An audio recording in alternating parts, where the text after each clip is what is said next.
আজকে একটা জিনিস যেটা আমি অবজার্ভ করছি বা এক্সপিরিয়েন্স করছি যে লাইফ একটা গেম বা একটা স্ট্রাগল। তো ওই স্ট্রাগলে অনেকে আছে মজা পায়, অনেকে আছে মজা পায় না। কারণ সবাই আমি ইউটিউবে বলতে দেখি যে স্ট্রাগলে একটা মজা, স্ট্রাগলে মজা নেওয়া দরকার, বাট আমি স্ট্রাগলে মজা পাই না ভাই।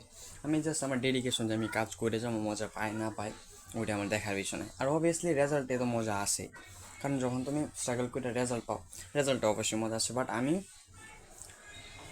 আমার কাজে কোনো মজা পাই না।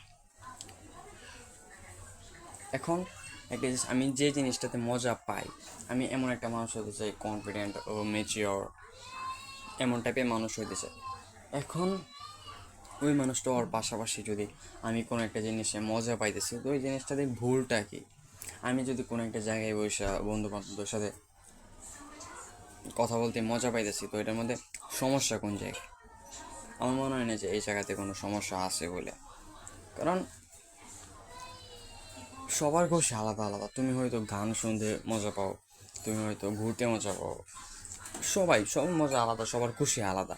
তো আমার মনে হয় না যে স্ট্রাগলের পাশাপাশি তোমার মেইন ক্যারেক্টারটাকে সাইডে রেখে একটু মজা করতেছো, বা তুমি যেটাতে রিয়েলি খুশি হও। তুমি হাসতে কোনো সমস্যা নেই। তুমি যদি কোনো জিনিসতে হাসতে পছন্দ করো, তাহলে ওই জিনিসটা যদি পাশাপাশি তুমি হাসো, তাহলে কোনো সমস্যা নেই।